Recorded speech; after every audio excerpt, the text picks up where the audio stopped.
Bonsoir, ravi de vous retrouver. Santé Mag évoque ce soir un sujet qui concerne des millions de personnes.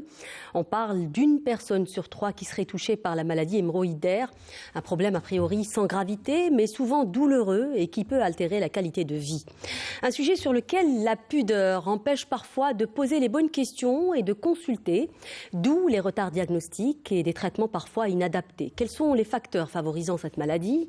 Les femmes seraient-elles plus exposées et à quel moment doit-on consulter? Existe-t-il des solutions thérapeutiques à cette maladie? Enfin, quelle est l'importance de l'hygiène de vie dans la crise hémorroïdaire? Voilà en gros le propos que je vous propose ce soir, et pour en parler, j'ai le grand plaisir de recevoir le docteur Ali Oukaour. Vous êtes gastro-entérologue, vous êtes proctologue également libéral, installé à votre compte à El Biar à Alger. Bonsoir. Bonsoir, merci pour l'invitation.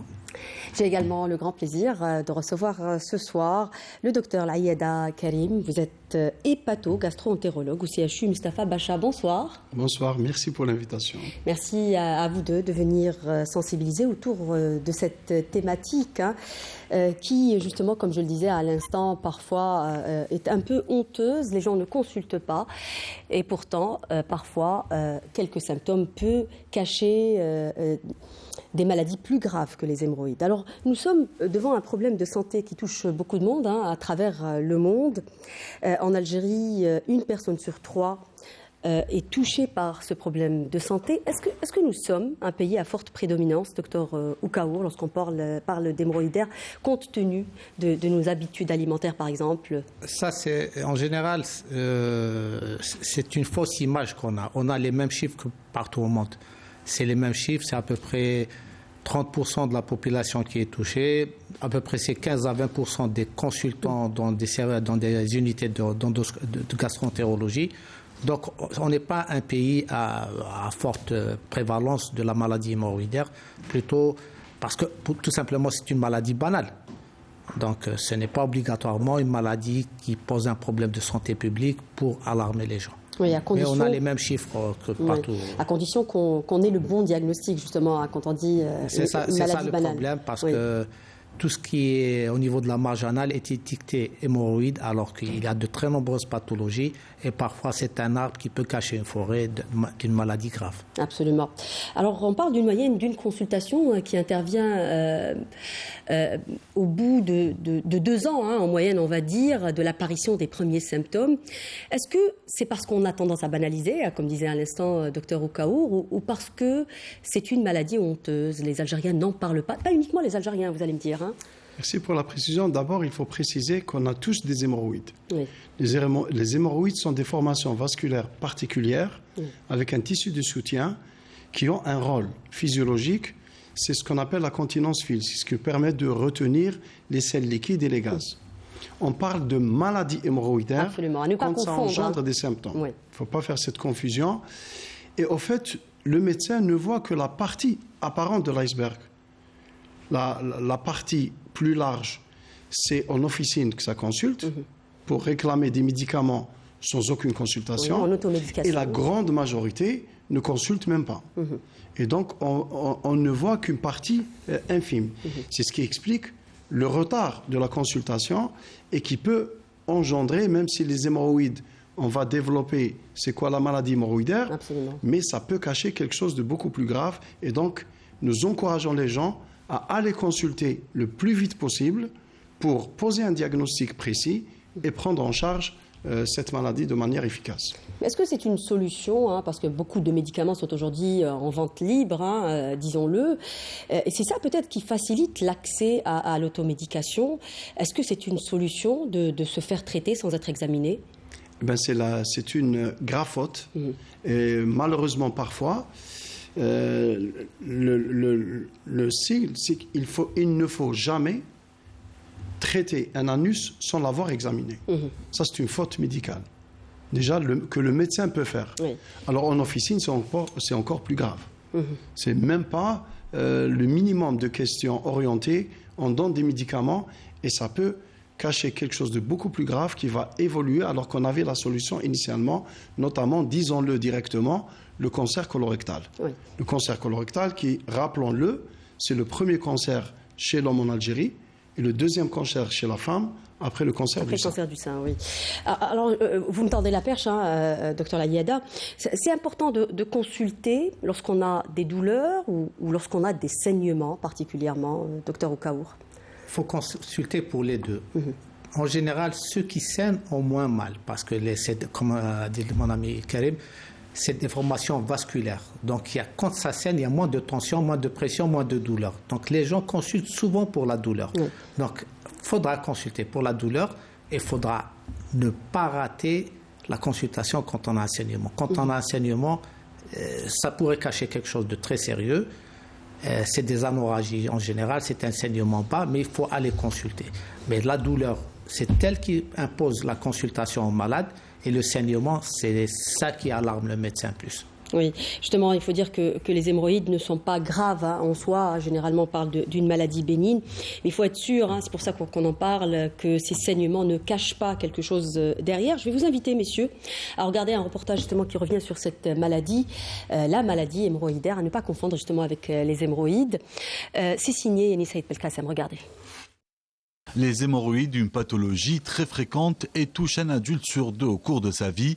Elle se manifeste avec l'inflammation des veines situées à l'intérieur du rectum, dont le rôle est d'assurer la continence anale fine. Donc un gonflement léger des veines qui se manifeste dans la région anale au moment de la défection, ce qui cause une douleur et la formation de boules rouges. Les symptômes sont occasionnels et facilement reconnaissables, tels que des démangeaisons près de la région anale, un inconfort en position assise et souvent des saignements lorsqu'on va à la selle. Les hémorroïdes sont souvent la cause d'une mauvaise hygiène de vie, la sédentarité, la consommation de plats épicés et d'alcool, les activités qui contraignent à soulever des objets lourds, le surpoids et l'obésité, mais aussi le vieillissement qui contribue à la laxité des fibres musculaires et tissus de revêtement de la région concernée. Les hémorroïdes se manifestent également chez la femme enceinte à la période suivant l'accouchement ou alors lors des efforts déployés pour évacuer les selles. On distingue deux types d'hémorroïdes, les hémorroïdes externes localisés sous la peau autour de l'anus et les hémorroïdes internes situés plus profondément et plus haut sous la muqueuse du canal anal. L'évolution de la pathologie est variable selon les patients. Il convient donc de suivre un régime alimentaire équilibré. Habituellement, les crises hémorroïdaires durent quelques jours, puis les symptômes se résorbent grâce à également un traitement tel qu'une crème, suppositoire laxatif. Cela dit, il est préférable de consulter un spécialiste puisque cette pathologie a tendance à récidiver et donc créer une gêne quotidienne. Alors, on a vu un petit compte rendu.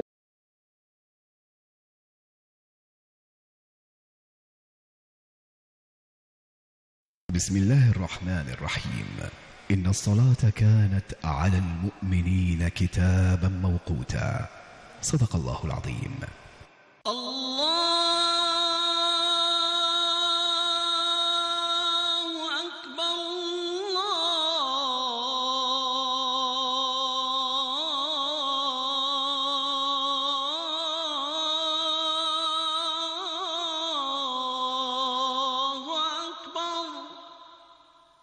أشهد أن لا إله إلا الله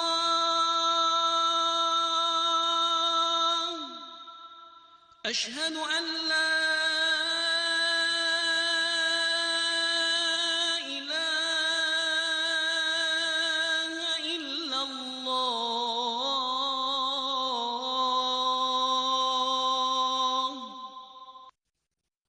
أشهد أن محمدًا رسول الله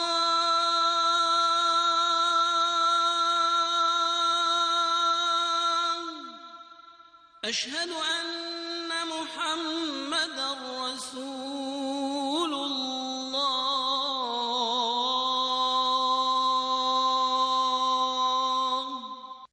حي على الصلاة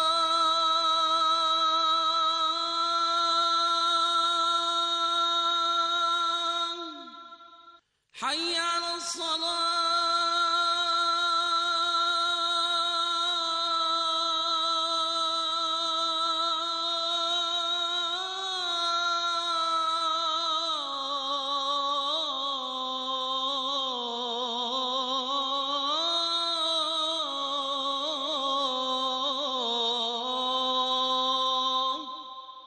حي على الفلاح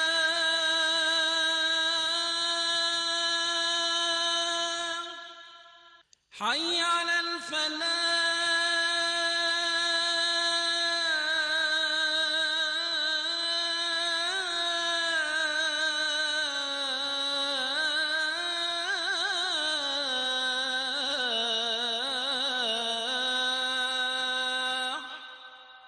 الله أكبر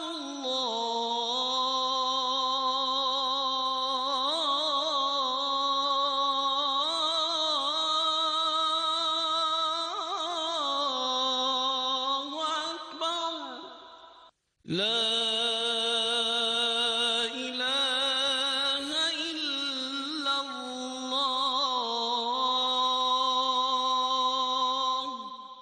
اللهم رب هذه الدعوة التامة والصلاة القائمة آت محمدا الوسيلة والفضيلة والدرجة الرفيعة وابعثه اللهم مقاما محمودا الذي وعدته. Crise hémorroïdaire dure quelques jours, puis les symptômes se résorbent grâce à également un traitement tel qu'une crème, suppositoire laxatif. Cela dit, il est préférable de consulter un spécialiste puisque cette pathologie a tendance à récidiver et donc créer une gêne quotidienne. Alors, on a vu un petit compte rendu justement explicatif de cette maladie. Alors quand on dit, vous l'aviez dit tout à l'heure, docteur Layada, quand on dit les hémorroïdes, ce n'est pas ça la maladie, c'est parce que les hémorroïdes c'est quelque chose qu'on a tous, mais à ne pas confondre justement avec la crise hémorroïdaire ou la maladie hémorroïdaire. Quand est-ce qu'on peut dire que ça ne va pas en réalité ? C'est quand on souffre, quand on n'est pas bien. Premièrement, la maladie hémorroïdaire, c'est quand ces hémorroïdes se manifestent par des symptômes. Ces symptômes-là, c'est la douleur en premier, le saignement, le suintement, et les démangeaisons et le prolapsus. Prolapsus, c'est ces hémorroïdes qui sortent du canal anal. Donc, c'est 5 symptômes. Mais souvent, c'est des crises. Donc, on a des hémorroïdes qui sont sur un rythme constant, et puis on fait des crises. Et c'est ces crises-là qu'on étiquette comme étant la maladie hémorroïdaire. Sinon, les hémorroïdes, c'est banal. Alors, c'est un problème de peau autour de l'anus ou un problème circulatoire ou un peu les deux, docteur Layada ? Il y a les deux. Il y a les hémorroïdes internes et les hémorroïdes externes. La seule manifestation des hémorroïdes externes, c'est la douleur, en rapport avec une thrombose, c'est-à-dire il y a un caillot de sang qui va entraîner de l'inflammation, de l'œdème, et ça va entraîner de la douleur. Il faut dire que c'est comme des varices, mais l'emplacement est différent. C'est pas tellement des varices, ce n'est pas purement veineux, c'est artério-veineux, c'est pour ça, ça saigne beaucoup. Et donc les hémorroïdes externes, la seule complication, c'est la thrombose qui donne des douleurs. Les hémorroïdes internes, comme a dit mon ami Ali, c'est le prolapsus, c'est le patient qui va dire il y a quelque chose qui sort par l'anus, soit c'est les hémorroïdes internes, c'est le grade 1, ça ne sort pas, soit ça sort et ça rentre tout seul, soit ça sort, il fait rentrer au doigt, soit ça sort et ça ne rentre plus. En fait, on s'aide de cette classification pour les indications thérapeutiques. La deuxième manifestation, c'est le sang rouge vif, et ça peut tendre à saigner à chaque effort de poussée quand on va à la selle, et ça peut entraîner une anémie sévère. Ça peut entraîner de l'anémie. Oui. C'est ça en fait qu'on peut craindre, parce qu'on dit depuis tout à l'heure qu'on est devant une maladie bénigne, mais on va voir tout à l'heure peut-être les complications qu'on peut craindre. Est-ce qu'on peut dire que la maladie, par exemple, quand on a des hémorroïdes internes, c'est un peu plus chronique, c'est plus difficile à traiter, ou c'est pareil ? C'est deux manifestations différentes. Les hémorroïdes internes, bien sûr, elles sont là. Elles sont là parce qu'on parle de maladie hémorroïdaire. Il y a, au fait, sur le plan physiopathologique, il y a les deux théories, la théorie vasculaire, et il y a la laxité du tissu de soutien qui, dans le temps, avec l'âge, il y a un vieillissement. Une perte de tonicité, en réalité, c'est ça. Mais au fait, il y a des deux. En fait, il y a des deux. Dès que ça entraîne des symptômes, une altération de la qualité de vie, on parle de maladie hémorroïdaire, le patient va consulter et on va le prendre en charge sur ce plan-là. Oui. Est-ce qu'on peut dire quelque part, puisque vous parlez de l'âge, que c'est une maladie aussi un peu liée à l'âge, c'est un peu comme la presbytie, c'est-à-dire on voit presque jamais des hémorroïdes chez les enfants, par exemple. Ça existe. Ce n'est pas fréquent, mais ça existe. C'est très rare. Ce qu'on peut dire, c'est que la fréquence augmente avec l'âge. C'est une maladie. On parle d'une personne sur deux à partir de 50 ans, c'est ça? C'est une maladie de l'adulte jeune qu'on voit deuxième, troisième décade. On ne le voit pas chez les enfants parce que souvent c'est le saignement qu'on voit chez les enfants, rarement le prurite. Et donc on voit ça chez les enfants. Karima a parlé que c'est une maladie à triple composition, maladie vasculaire, artério-veineuse, c'est des shunts, maladie liée à un problème de laxité, le ligament de Pars qui lâche avec l'âge. Est-ce qu'on peut simplifier pour les gens qui nous regardent? Le ligament de Pars, c'est un ligament qui retient les hémorroïdes à l'intérieur. Avec le temps et les efforts de poussée, l'hyperpression, surtout les efforts de poussée, on va parler de la constipation, c'est un facteur favorisant. Il y a un relâchement de ce ligament. C'est ça, il y a une perte de tonicité. Donc ça, c'est la presbytie ou le rhumatisme de l'anus. Et une composante inflammatoire. Donc on a cette laxité qui n'existe pas chez l'enfant, d'où on colle la maladie à l'adulte. C'est-à-dire on peut voir finalement un docteur Oukaour des hémorroïdes chez l'enfant, sauf que la manifestation est différente. C'est ça ce qu'on doit comprendre. Principalement ça. Voilà, parce que peut-être c'est important de le dire pour les gens qui nous regardent, parce qu'on a tendance à croire que c'est une maladie réservée à l'adulte. Non. Non, ce n'est pas une maladie de l'adulte, c'est une maladie qui apparaît peut-être à partir de 2-3 ans, la continence de l'enfant se fait et les hémorroïdes apparaissent, surtout quand ils font des constipations. Oui, docteur Layadeb, vous voulez rajouter quelque chose par rapport à l'enfant?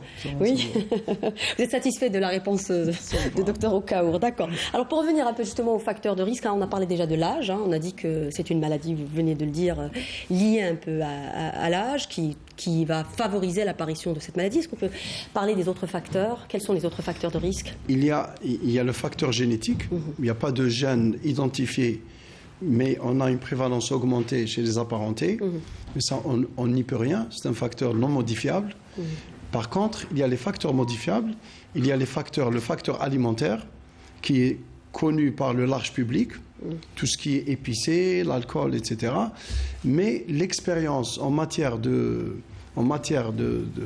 facteurs de risque, elle est différente entre les patients. Il y a certains patients qui vous disent, dès que je mange épicé, ça brûle et ça déclenche la crise. Mais ça, ce n'est pas retrouvé chez tout le monde. Mais ça, est-ce que c'est un facteur, à ce moment-là, est-ce qu'on parle d'un facteur aggravant ou d'un facteur qui va nous faire apparaître, j'ai envie de dire, là c'est plus dans l'aggravation de la maladie, n'est-ce pas? C'est ça, c'est-à-dire qu'est-ce qui est retenu, c'est la maladie. C'est-à-dire, est-ce qu'on va avoir la maladie parce qu'on a mangé épicé? Non. Quels sont les facteurs de crise qui entraînent l'apparition de la crise? Le déclenchement de la crise. C'est la constipation, la prise d'aliments épicés. C'est simple parce que c'est la même sensation qu'on a sur la bouche et qu'on pourrait avoir sur l'anus. C'est-à-dire qu'on a des hémorroïdes qui sont un peu congestives, on ramène quelque chose de piquant et ça fait mal. Donc la constipation, l'effort d'évacuation, la constipation, les épices, ça c'est des éléments qui sont retenus, et les antécédents de crise, c'est-à-dire les gens qui font des crises referont plusieurs. Donc c'est un facteur de risque de faire beaucoup de crises. Et les autres ne sont pas, disons, à une forte prédominance, particulièrement l'alcool, les efforts physiques. Ça, c'est reconnu comme étant un facteur important, mais pas prédominant. Donc c'est la fréquence, la constipation et la prise d'aliments épicés. Oui. Permettez-moi de rebondir, si vous permettez. Oui, bien sûr.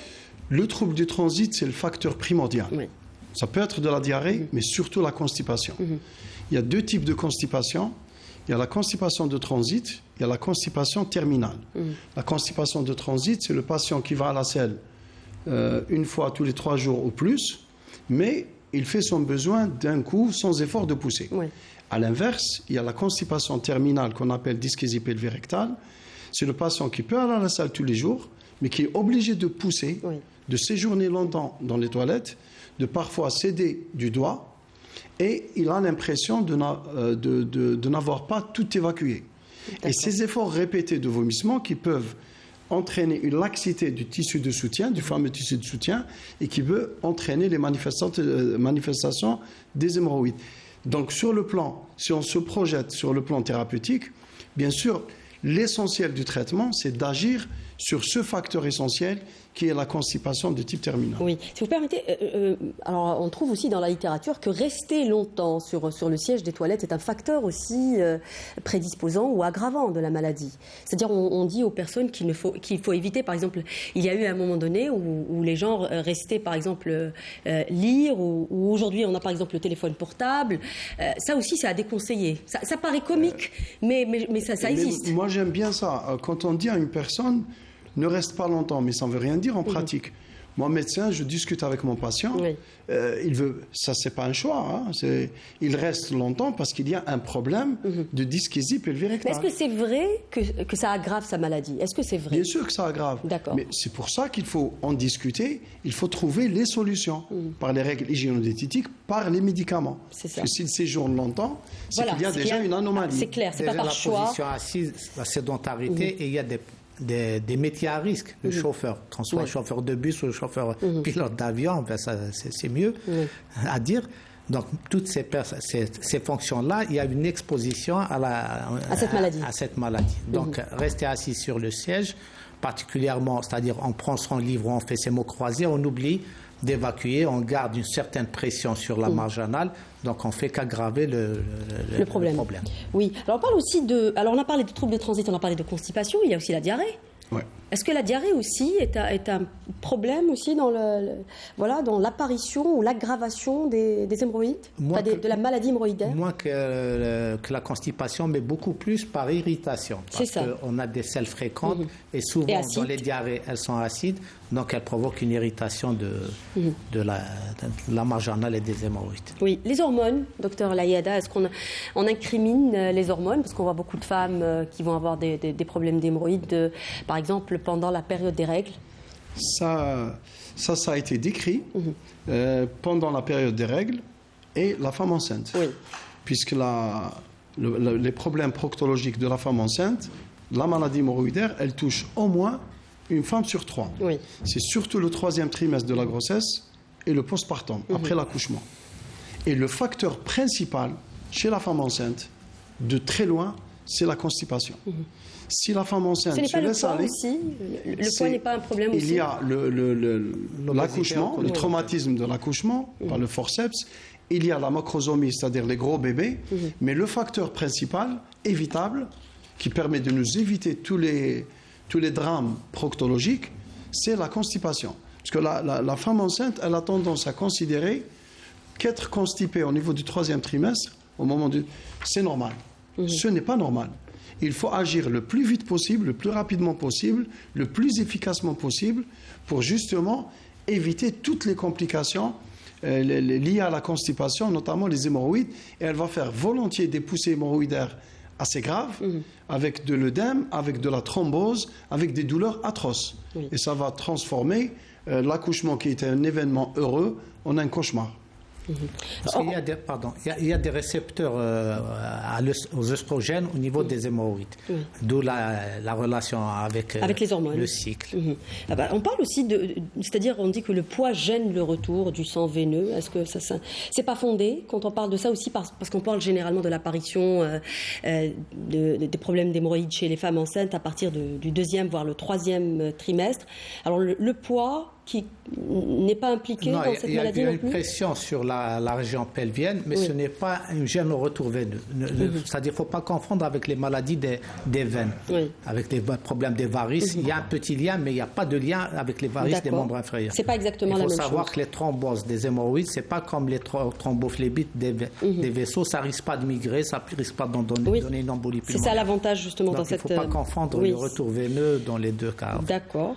Alors la sédentarité, docteur Layada, la sédentarité, parce qu'on a tendance à dire que oui, il faut bouger, il faut faire de la marche, quand on est prédisposé à faire, par exemple, des constipations. Via la constipation.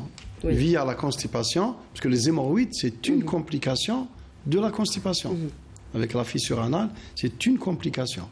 Donc tout ce qui entraîne constipation, tout ce qui aggrave la constipation, augmente le risque d'avoir une maladie hémorroïdaire compliquée. Oui. Mais est-ce que la constipation aussi ne peut pas avoir un facteur génétique également? On pourrait trouver ça, parce que les causes des constipations sont multiples. La génétique intervient peut-être quelque part si on a un dolichocolon, un grand côlon, si on a un côlon, un mégacolon, un côlon très large ou une maladie de système, mais pas spécialement. Oui. Alors, pour les épices, on avait dit oui ou non, finalement, pour les gens qui nous regardent, pour qu'on tranche. C'est un facteur favorisant la crise, mais non favorisant des hémorroïdes. Oui. Bien évidemment, on ne peut pas dire non.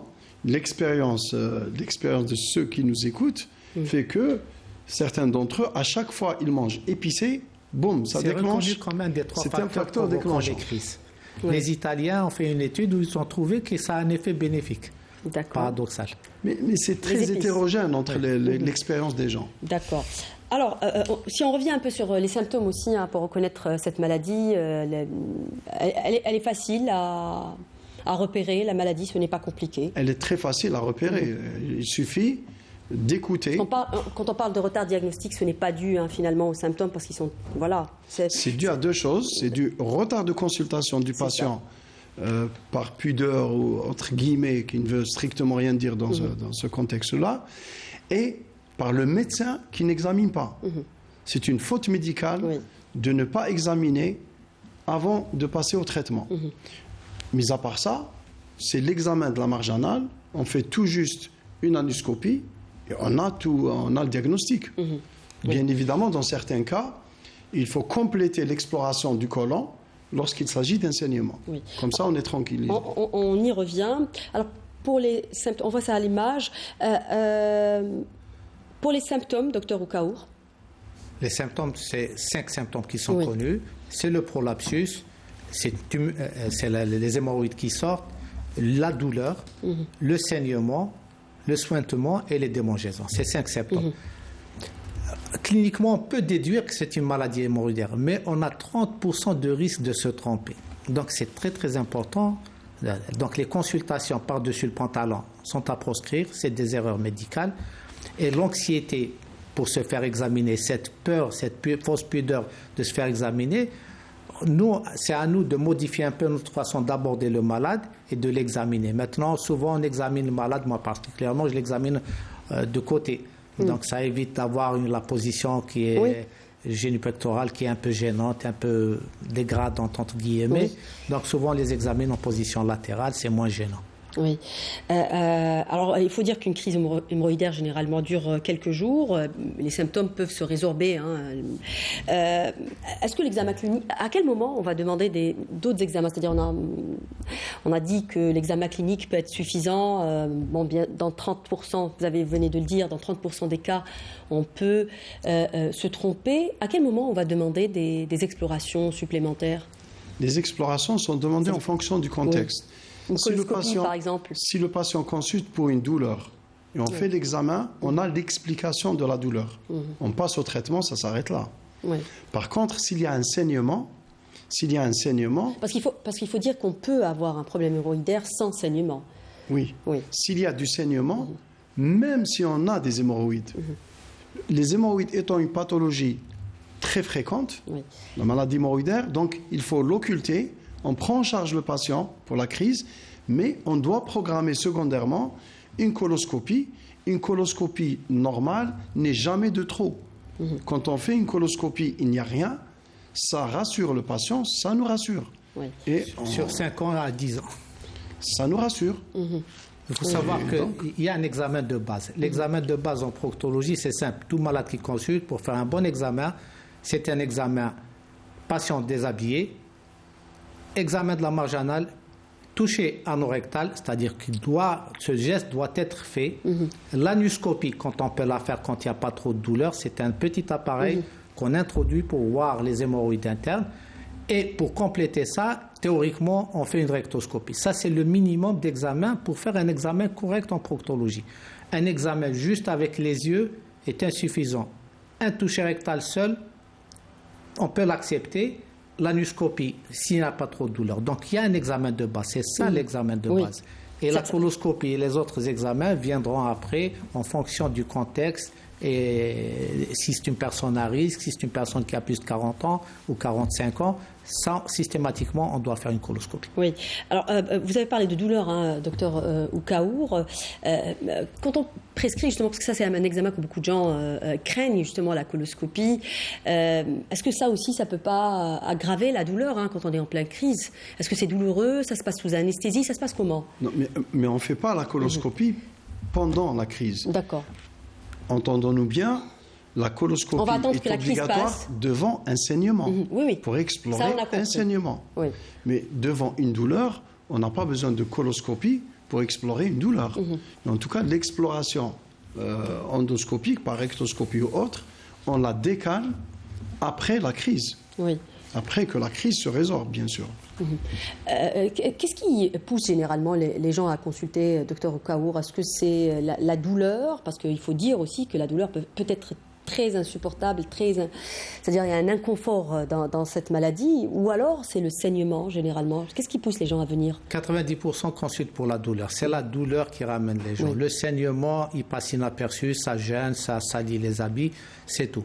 Mais c'est la douleur qui ramène. Il faut savoir que la douleur, il y a d'autres pathologies qui peuvent donner des douleurs au niveau de la marge anale, au niveau de l'anus, et qui n'ont pas les mêmes traitements.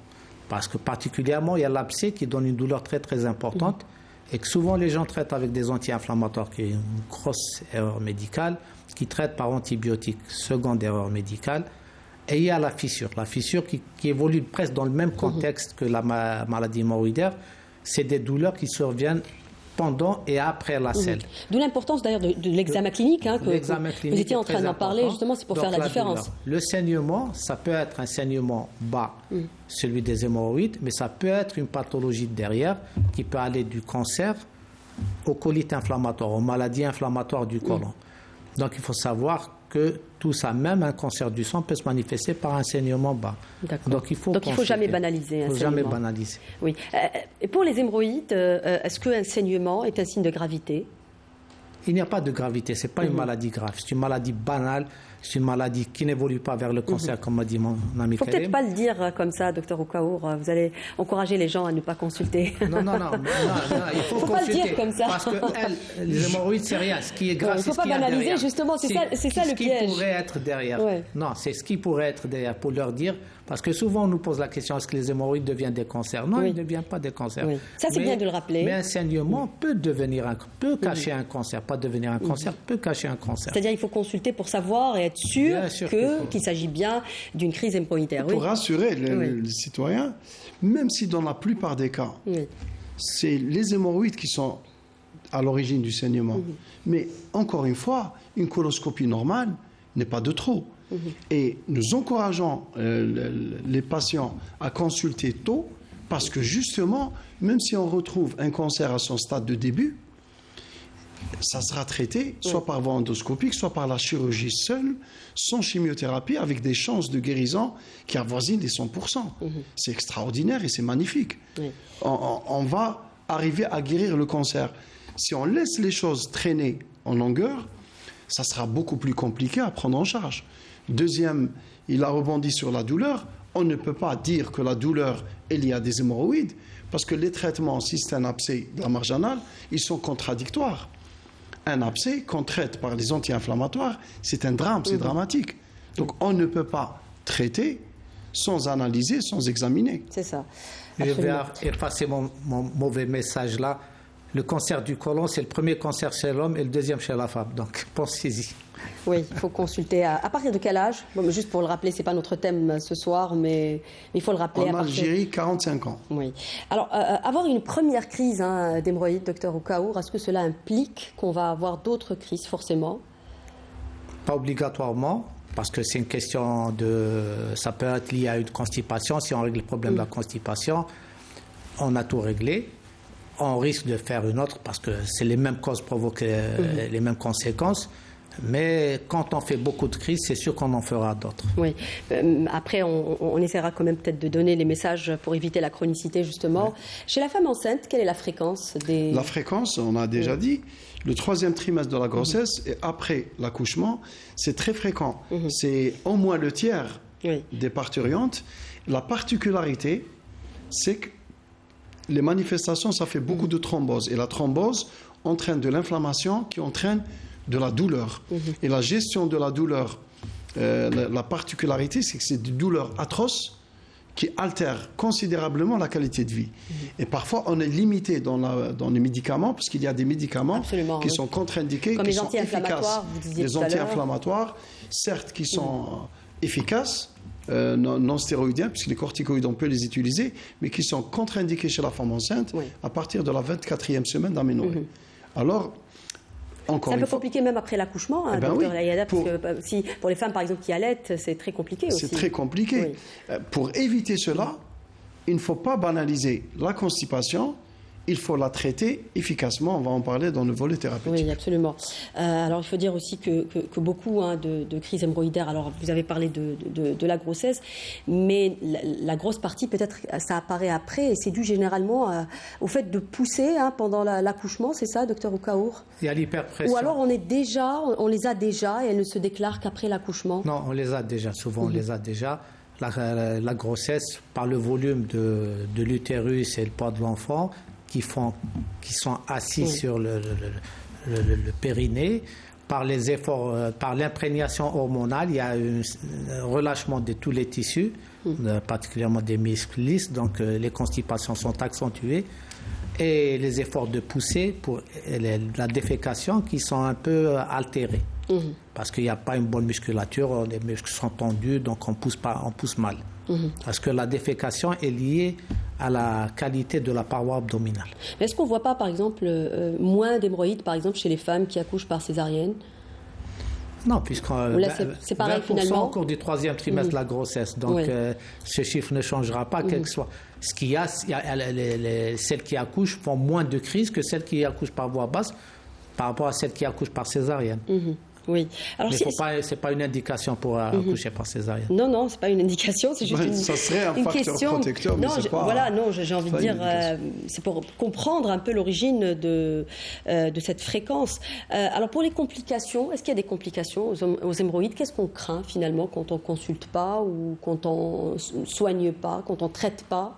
Quand on ne traite pas, quand il y a le saignement, on craint d'abord de passer à côté du cancer colorectal ou des lésions coliques d'une autre maladie, et ça peut entraîner de la carence martiale et de l'anémie. Et la carence, le fer, c'est un nutriment, c'est un oligo-élément qui est très important pour le système enzymatique, qui va aboutir à une fatigue chronique, les jambes lourdes, troubles du sommeil, et tout ce que ça engendre, tout ce que l'anémie peut entraîner comme symptôme, et tout ce que la carence martiale, le manque de fer, peut entraîner. Sinon, les douleurs, c'est la souffrance. On ne peut pas laisser un patient Absolument. souffrir. La douleur peut être insupportable dans cette maladie, peut être handicapante. On parle aussi de 15% des hémorroïdes qui évoluent en thrombose, c'est-à-dire les caillots de sang. C'est grave, docteur Oukaour? Non, c'est pas grave. Souvent, c'est la maladie, les hémorroïdes externes, celles qui sont situées au-dessous du canal anal, c'est leur seule manifestation. C'est une petite boule bleue qu'on incise, qu'on enlève et puis qu'on comprime comme ça et ça va. Donc ça soulage dès que l'on incise. Et il y a les thromboses internes. Les thromboses internes sont plus délicates à inciser parce que pratiquement il ne faut pas inciser les hémorroïdes internes. C'est des boules, mais qui n'évoluent pas, qui ne migrent pas vers les poumons comme les thromboses des autres membres. Ça, c'est l'un des facteurs de la douleur. Oui. Alors, si on doit parler de solutions, on rappelle peut-être que la crise hémorroïdaire, c'est généralement bénin, mais c'est un rappel sempiternel peut-être de lutter contre la constipation. Quel est, j'ai envie de dire, est-ce qu'il y a un repas type qu'on pourrait conseiller peut-être, ou c'est-à-dire de quoi doit-il être composé ce repas, par exemple, si on doit lutter à travers son alimentation contre la constipation? Le repas type qu'on doit encourager chez nous, c'est le repas de type méditerranéen pur, riche en légumes et fruits. Oui. De fibres, déjà. Tout ce qui est riche en fibres va améliorer le transit et ça va baisser tout ce qui est maladie hémorroïdaire et ses complications, et par la même occasion diminuer le risque du cancer colorectal. Comme on faisait avant, un peu de galette, un peu d'huile d'olive, ça lubrifie les selles. Et ça permet une évacuation très douce. Beaucoup d'eau peut-être, docteur Oukaour. Rappelez que voilà, il ne faut pas rester sec, justement, il faut beaucoup il faut boire. avoir un bol fécal très mou et de préférence un peu lubrifié pour éviter les frottements. Juste sur, les céréales, c'est bon, oui. Sur le terme beaucoup d'eau, Oui. Beaucoup d'eau, c'est un peu flou. Parce que D'accord. beaucoup d'eau, si on veut rester scientifique, beaucoup d'eau, ça veut dire quoi? Jusqu'à Éviter 2 la litres. déshydratation. Jusqu'à 2 litres par jour, par Beaucoup exemple. d'eau, ça va forcer le rein, parce que l'eau libre va être absorbée D'accord. et on aura une pollakiurie. On va uriner beaucoup. Et c'est aussi désagréable pour le patient. Oui. C'est pour cela qu'il y a, dans le volet thérapeutique, il y a des laxatifs qui retiennent l'eau jusqu'au côlon. Il ne faut pas obliger le côlon à réabsorber l'eau quand le corps manque d'eau. Il va réabsorber au niveau du côlon et ça va se retentir sur le bol fécal. Il faut prendre des fibres hydrophiles pour retenir l'eau. Est-ce qu'on peut dire ça simplement? C'est-à-dire qu'il faut manger. Est-ce qu'il y a des aliments qu'il faut favoriser, par exemple? Des aliments riches en fibres. Par exemple? Tout ce qui est légumes, fruits, Légumes, la fruits, teneur. sang de blé, graines de psyllium, tout ça, c'est des trucs, c'est des fibres riches. Les figues sèches, les dattes, ça c'est riche en fibres. Oui. Et est-ce qu'il y a des aliments qu'on doit éviter? Ça c'est important aussi. Aucun. Par exemple, les chocolats noirs, quand on est en pleine crise hémorroïdaire, quand on est en pleine constipation, difficulté de transit.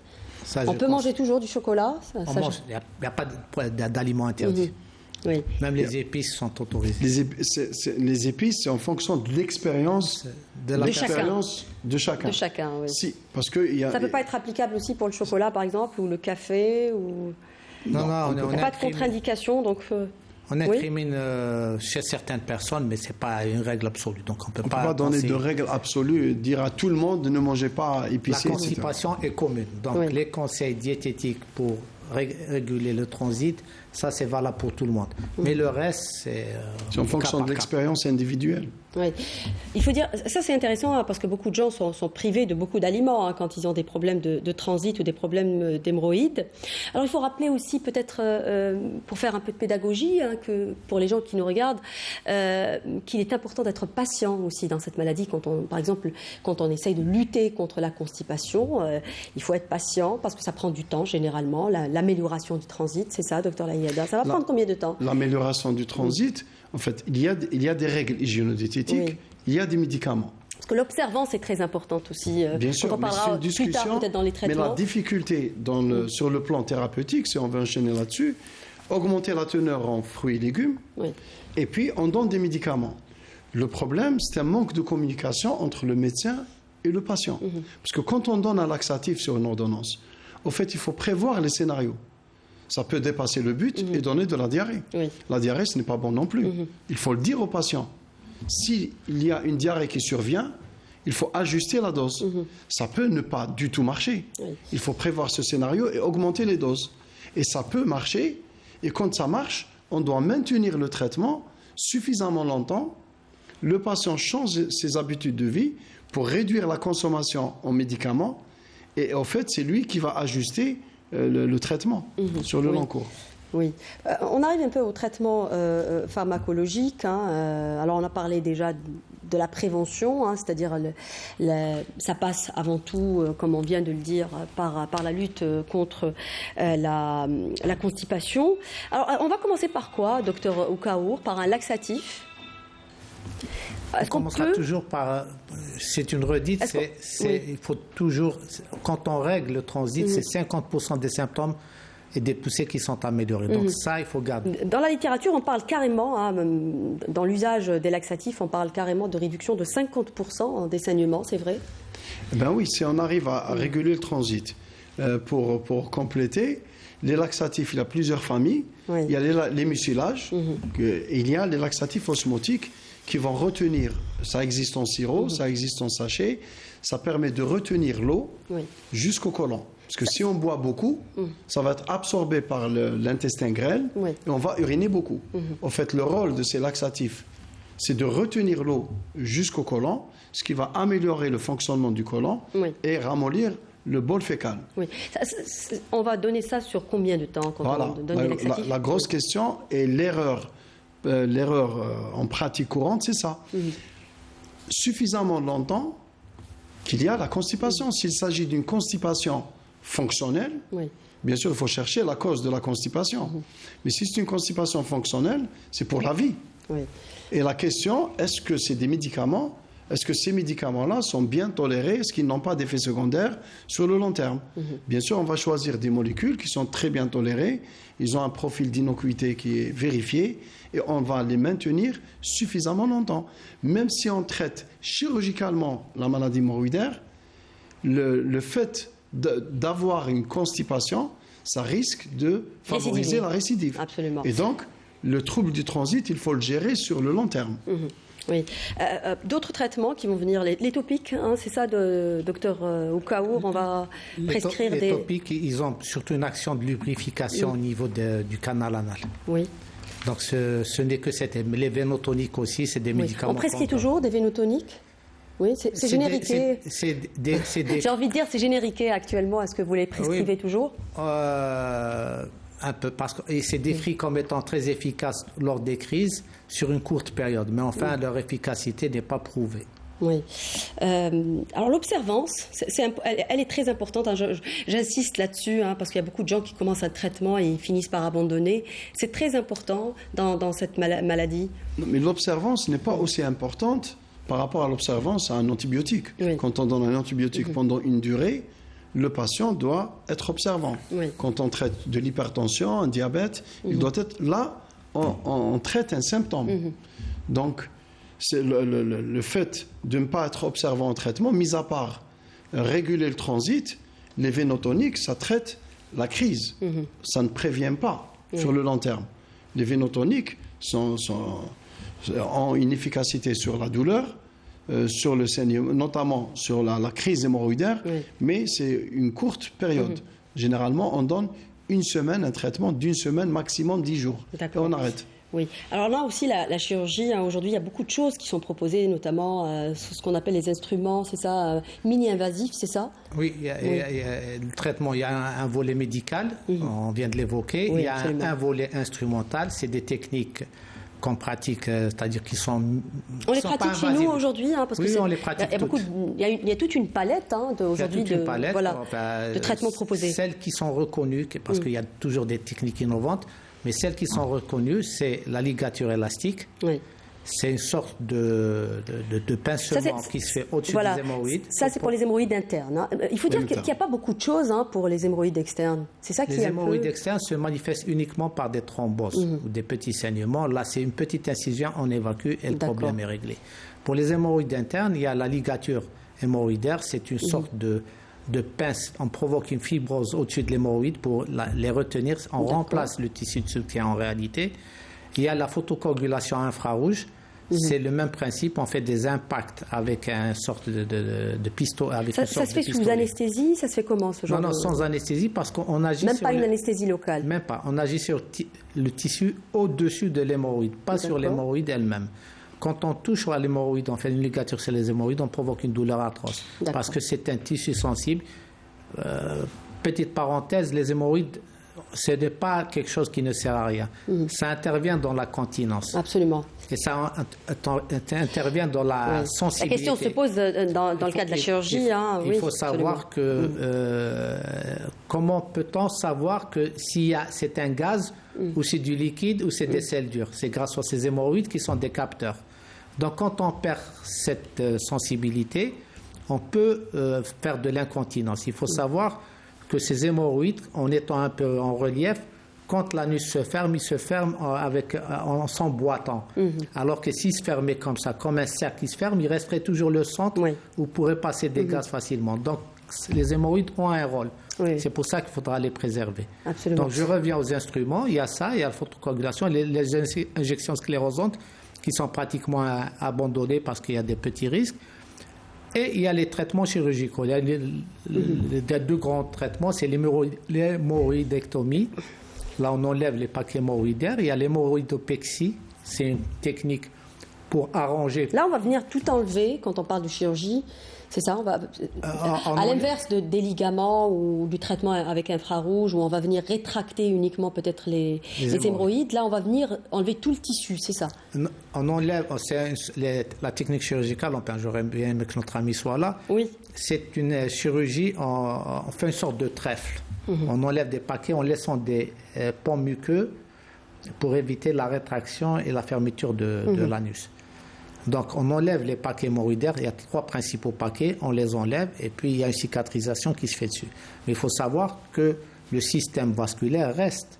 Donc, il se peut qu'il y ait une récidive, si on retourne à ses habitudes. Absolument. Alors, quelle est la première indication d'une chirurgie, docteur Laniada? D'abord, les hémorroïdes, c'est le traitement médical d'abord. Ça marche dans la majorité des cas. Oui. Et ça dépend de quelle manifestation. Ça représente combien, la chirurgicale, sur l'ensemble des traitements, ça représente combien à peu près? Moins de 10%. Moins de 10%. D'accord. Dans la majorité des cas, si on a une thrombose, de l'œdème, c'est les anti-inflammatoires et les régulateurs du transit. Pour les hémorroïdes, pour le traitement instrumental, quand on a des hémorroïdes, ça sort, ça rentre tout seul. C'est ce qu'on appelle le grade 2. Oui. La meilleure indication, c'est la ligature élastique, telle qu'il vient de l'expliquer. C'est-à-dire, avec un instrument, ça prend 3 minutes. Il y a 3 paquets hémorroïdaires. Si tu as 2 heures, 5 heures, 9 heures, 3 paquets, on sait. Au-dessus de l'anus, on va aspirer, étrangler le tissu. Et il n'est pas nourri. Et donc, ça va nécroser et ça va cicatriser. Ça donne d'excellents résultats sur le saignement, sur le prolapsus. Et maintenant, si on a aussi des hémorroïdes, non, pas sur la douleur. On ne fait pas de ligature quand il y a une douleur. Quand il y a de la douleur est généralement liée à l'inflammation. C'est les anti-inflammatoires qui sont très efficaces. Les anti-inflammatoires non stéroïdiens, chez la femme enceinte, on utilise les corticoïdes qui ne sont pas contre-indiqués. Avec des antalgiques. Maintenant, la place de la chirurgie, c'est la maladie hémorroïdaire grade 4. Excusez-moi, juste une précision. Dans les instruments que vous venez de citer, est-ce que le problème d'incontinence dont parlait tout à l'heure Dr Oukaour peut se poser aussi? Justement, le traitement instrumental, l'avantage du traitement, c'est la facilité. Et c'est que ça évite, ça n'a pas ces complications. Si on prend par exemple l'infrarouge, le principe est simple. Il y a une lampe qu'on allume, ça dégage de la chaleur, ça brûle, ça crée de la fibrose et c'est surtout pour le grade 1. Ça ne fait pas de complications. La ligature, la principale complication, c'est le saignement qui va survenir le 7e, 12e jour. Pour ça, on va dire aux patients, attention, il faut être à côté d'une structure hospitalière. Il ne faut pas qu'il prévoie de voyager, d'aller en vacances. On ne le fait pas pendant cette période. Mais sinon, il n'y a pas d'incontinence. La chirurgie, si on a un grade 4, des hémorroïdes qui sortent. Il faut dire que ça change complètement la vie, la qualité de vie de la personne. Oui. Ça, c'est très important. Oui. C'est radical. Oui, si on a un grade 4, ou bien si on a des récidives fréquentes et ça altère la qualité de vie, c'est une indication à la chirurgie. Si on a des hémorroïdes qui saignent beaucoup, ça entraîne de l'anémie, et il y a échec du traitement instrumental, c'est une indication à la chirurgie. À la chirurgie, oui. Alors, l'indication de la chirurgie, parce qu'on a dit qu'il y a quand même ça reste lourd, et puis il y a des choses qu'on craint, quand par exemple vous avez parlé de l'incontinence. Est-ce que ça se passe en consentement avec le patient? On lui explique quels sont les tenants et aboutissants justement de cette chirurgie? C'est une maladie bénigne, que si on l'opère, c'est qu'il y a... On peut proposer quand une personne est à échec au traitement médicaux et instrumentaux, quand il y a une anémie très importante qui récidive après traitement, donc on peut proposer ça comme étant une alternative, ou les gens qui ont de gros prolapsus. Il arrive parfois que les malades demandent, particulièrement les femmes, pour des raisons esthétiques, certaines demandent pour des raisons... Pour les marisques, par exemple, c'est ça. C'est-à-dire que c'est une séquelle qui reste même après être guérie. Oui, parce que souvent on leur dit que la marisque c'est des hémorroïdes. La marisque, non, c'est un bout de chair, c'est un truc fibreux qui est inesthétique, mais qui n'a aucun retentissement. Donc souvent pour des raisons esthétiques. Est-ce que ça peut être une indication, par exemple, pour l'une de ces solutions qu'on vient de citer? Ça peut être une indication, c'est-à-dire on peut faire les ligaments élastiques ou par exemple... Non, parce que généralement les marisques sont externes. D'accord. Donc on peut faire une petite incision. On fait petite incision au cabinet médical sous anesthésie. parfois, il y a un petit risque d'infection, il y a un petit risque de récidive de la cicatrice, parce qu'il y aura une cicatrice inesthétique après. Ce n'est pas obligatoirement qu'il y ait une restitution ad integrum. Donc, il faut expliquer. Souvent, les gens demandent ça, surtout les femmes, pour des raisons esthétiques. On leur explique qu'on peut le faire, mais on n'est pas en train de soigner vos hémorroïdes, on est en train de soigner... Mais il n'y a pas d'effet secondaire à ce genre d'opération. Il n'y a pas d'effet secondaire. Oui. Alors, cette émission est presque terminée. Peut-être rappeler que même si on a fait un acte chirurgical et qu'on pense s'être débarrassé, j'ai envie de dire, de ce problème hémorroïdaire, une hygiène de vie s'impose. Docteur Ayada. Absolument. Un dernier message, justement. Absolument. Le message fort, c'est qu'agir sur les différents facteurs de risque, notamment le facteur alimentaire. Absolument. Et on peut, sur le long terme, beaucoup de fibres, améliorer le transit, ça c'est capital. Oui. Éventuellement, prendre un traitement. Il y a des traitements qui sont très bien tolérés sur le long cours pour éviter cette fameuse constipation terminale qui pousse le patient à faire des efforts de pousser.